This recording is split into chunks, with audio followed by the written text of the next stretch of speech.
đàn trẻ trong tôi giờ lòng tiếc nuối sống suốt đời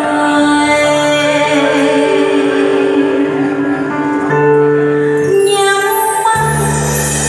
ôi sao nửa hồn bóng tuôn ra ôi sao nhìn trùng mãi xa hay thầm buồn nhau kiếp nào ở đâu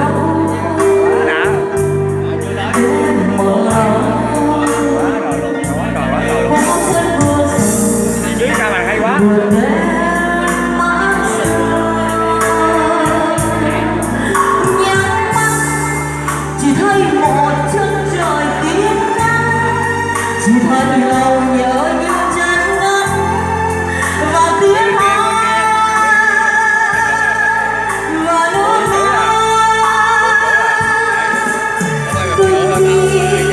em muốn đi đôi khi em muốn đi với những người không lời lỗi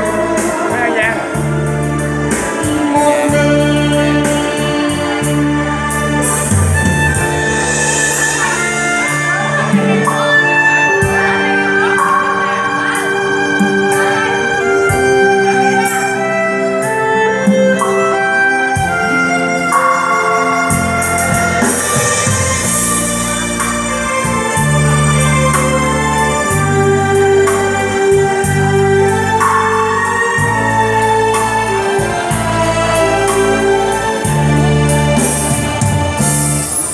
Nhắm mắt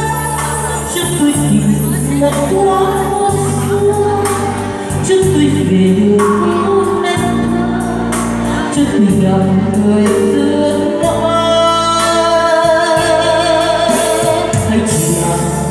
giấc mơ thôi nghe tình đàn trẻ trong cho lòng tiếc nuối sống suốt đời. Sao